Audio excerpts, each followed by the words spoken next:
10 ఏళ్ళు నా మీద కక్షతోని పాలమూరు మీద పగతోటి చంద్రశేఖరరావు ఈ ప్రాజెక్టును పక్కన పెడితే ఈ రోజు నేను వచ్చిన తర్వాత తిరిగి వాటిని దుమ్ము దులిపి పనులు మొదలుపెట్టిన.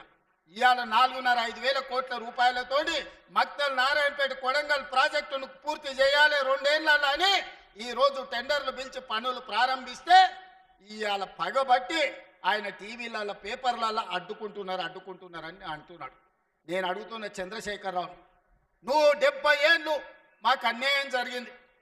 మా ప్రాంతంలో నీళ్లు పోయినా మా ప్రాంతం నుంచి తల్లిపోతున్న కృష్ణానది జలాలు మాకు తాగడానికి మా సాగునీరుకు అందరూ రాకపోయినా ఈ దేశంలో ఎక్కడ ప్రాజెక్టులు కట్టినా బాక్రానంగల్ కావచ్చు, శ్రీశైలం కావచ్చు, నాగార్జున సాగర్ కావచ్చు, ఎస్ఆర్ఎస్పి కావచ్చు, ఈ దేశంలో ఎక్కడ ప్రాజెక్టులు కట్టినా తట్ట పని, పార పని, మట్టి పని, చెమట తీసే ప్రతి పని మా పాలమూరు బిడ్డలు చేసి దేశానికి ప్రాజెక్టులను అందించారు. ఇవాళ ఈ దేశంలో పంట పండుతుందంటే మా పాలమూరు బిడ్డల స్వేదం ఉంది, మా రక్తం ఉంది, మా కష్టం ఉంది.